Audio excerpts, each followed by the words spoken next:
நம்ம இன்னைக்கு ஸ்பெஷலான ஒரு ரெசிபி. ஸோ சாம்பார் நம்ம ஆல்ரெடி பார்த்துருக்கோம். ஆனால் இது அரவை சாம்பார். இதுக்கு பேரே வந்து அரவை சாம்பார். ரொம்ப நல்லாயிருக்கும். எல்லாமே வந்து அரைச்சி தான் பண்ண போகிறோம். ரொம்ப சிம்பிளாக பண்ண போகிறோம். ஸோ முதல்ல தேவையான காய்கறிகள் நீங்கள் வந்து வெண்டைக்காய், கத்திரிக்காய், உருளைக்கிழங்கு இந்த மாதிரி சாம்பாருக்கு எந்த காய் வேணாலும் போட்டுக்கலாம். ஸோ ஒரே ஒரு காயை வச்சு முள்ளங்கி மட்டும் வச்சு செய்யணும் கூட செய்யலாம். ஒரு பூசணிக்காய் ஒரு 1/4 கைப்பிடி அளவுக்கு, ஒரு முள்ளங்கி, ஒரு 1/4 கேரட்டு, ஒரு தக்காளி பழம், கருவேப்பிலை 2 ஸ்ப்ரிங்கு, 2 சின்ன வெங்காயம், ஒரு 5 பல் பூண்டு நல்லா இடித்து வச்சுக்கோங்க. புளிக்கரைச்சல் ஒரு 3 டேபிள் ஸ்பூன் வர அளவுக்கு எடுத்து கரைச்சி வச்சுக்கோங்க. தேவையான அளவு சால்ட்டு, ஒரு 2 டேபிள் ஸ்பூன் எண்ணெய், கடுகு, உளுந்து, சீரகம் 3 சேர்த்து 1 ஸ்பூன். ஸோ இதுதான் மசாலா. ஸோ இது வந்து பார்த்திங்கன்னா 1 டேபிள் ஸ்பூன் மல்லித்தூள், 1 டேபிள் ஸ்பூன் சீரகத்தூள், 1/4 டேபிள் ஸ்பூன் வெந்தயம், 1/4 டேபிள் ஸ்பூன் மிளகு, ஒரு 5 வரமிளகா வர அளவுக்கு எடுத்து கிள்ளி வச்சுக்கோங்க. ஸோ இது வந்து பருப்பு வந்து பார்த்திங்கன்னா ஒரு கப்பு, இந்த மாதிரி கப்பில் ஒரு கப்பு. நீங்கள் டீ குடிக்கிற கிளாஸில் ஒரு கிளாஸ் வச்சுக்கலாம், இல்லையா அதில் பாதி கூட போட்டுக்கலாம். அவிச்சு தனியாக எடுத்து வச்சுக்கணும் தண்ணியோட. இதோட குவான்டிட்டி பார்த்தீங்கன்னா 1 லிட்டருக்கு அளவுக்கு தான் நான் சொல்லிகிட்டு இருக்கேன். ஸோ அதுக்கு தகுந்த மாதிரி பண்ணிக்கலாம்.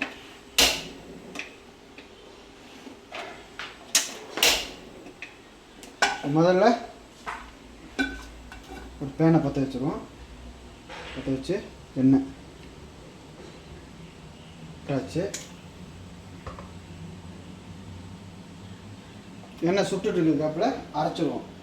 ஸோ முதல்ல இந்த வெங்காயம் இருக்குல்ல, வெங்காயத்தில் வந்து பாதி வெங்காயம் போட்டுருங்க. அதில் கருவேப்பிலையில் பாதி கருவேப்பிலை, தக்காளியில் பாதி தக்காளி போட்டு இந்த எல்லா மசாலாவையும் மிளகு, சீரகம் எல்லாத்தையும் ஒட்டுக்க போட்டு தண்ணி, இந்த பருப்பு தண்ணி இருக்கு பாருங்க, வேறு எந்த தண்ணி வேண்டாம், பருப்பு தண்ணி அதே ஊற்றிடுவோம். ஓகே, ஊற்றி அரைச்சிருங்க. நல்லா பேஸ்ட்டாக அரைச்சிருங்க. ஸோ இந்த மாதிரி நல்ல பேஸ்ட்டாக இருக்கணும். ஸோ ரொம்ப பேஸ்ட் ஆகலைன்னு சொன்னால் கொஞ்சம் தண்ணி கூட ஊற்றி அரைச்சிட்டிங்கன்னா நல்லா பேஸ்ட் ஆகிடும். ஸோ முதல்ல கடுகு, சீரகம், உளுந்து போட்டுருவோம். ஸோ மஞ்சத்தூள் வந்து ஒரு 1/4 டேபிள் ஸ்பூன் எடுத்து வச்சுக்கோங்க.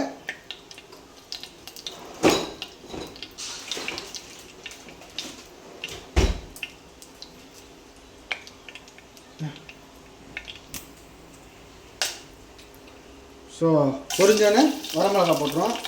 நம்ம போட்ட கையோட பூண்டையும் போட்டுருவோம்.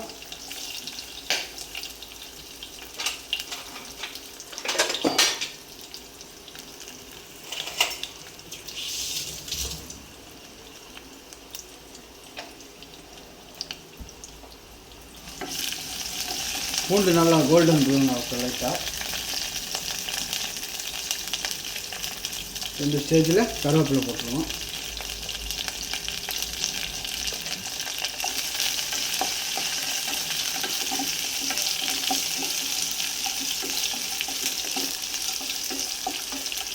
நல்ல ஒரு மனம் இருக்கும்.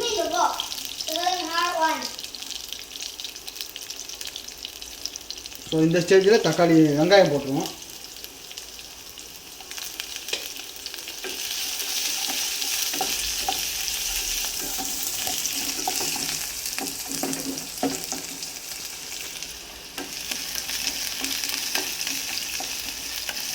வெங்காயம் நல்லா வதங்கினோன்னே தக்காளி போட்டுருவோம்.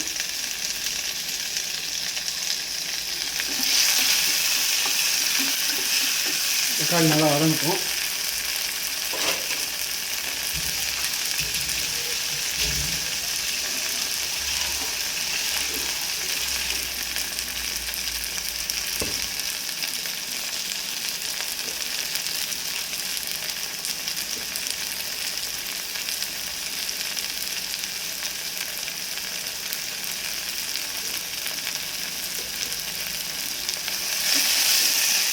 தக்காளி ஒரு பாதி வதங்கினோன்னே காய்கறி எல்லாம் கழுவி ஆட் பண்ணிடுறோம்.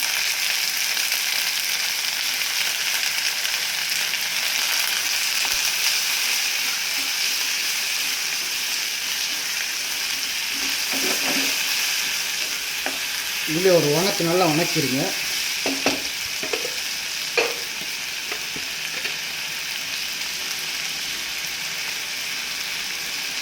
இதோட மஞ்சத்தூள் போட்டாச்சு. போட்டு நல்லா ஒரு மிக்ஸ் பண்ணிடுவோம்.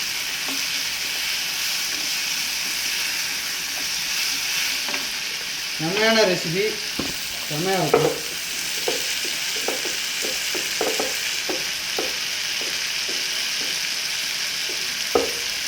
இப்போ வந்து புளி கரைசல்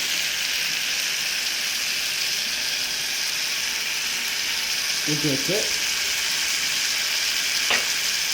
நல்லா ஒரு மிக்ஸ் பண்ணுங்க.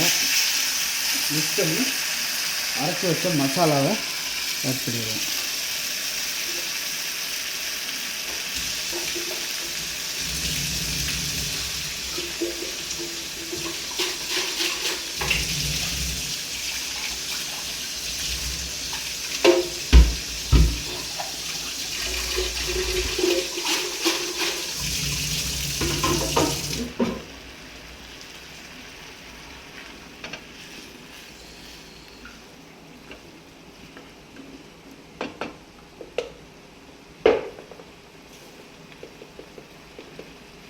சால்ட் ஆட் பண்ணிடுவோம்.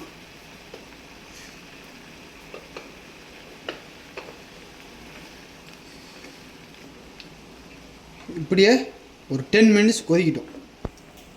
காயெல்லாம் வேகட்டும், வந்து பார்ப்போம். நான் இந்த பருப்பு வந்து ஆட் பண்ணுறேன். சாம்பார் நல்லா தக்காட்டாக இருக்குது. ஸோ உங்களுக்கு தண்ணி வேணுன்னா கொஞ்சம் ஆட் பண்ணிக்கோங்க.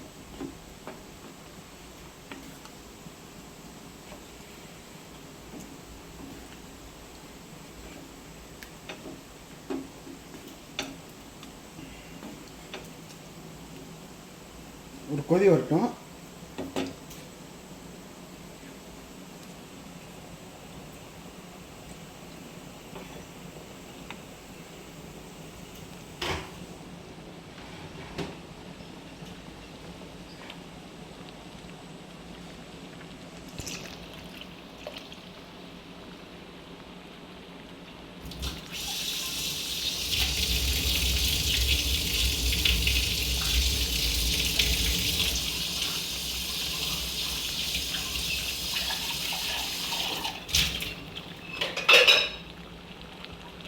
ஸோ நல்லா ஒரு கொதி வந்தோடனே மேலே மல்லித்தழை இருந்துச்சுன்னா நீங்கள் போட்டு அப்படியே அரைக்கிடலாம்.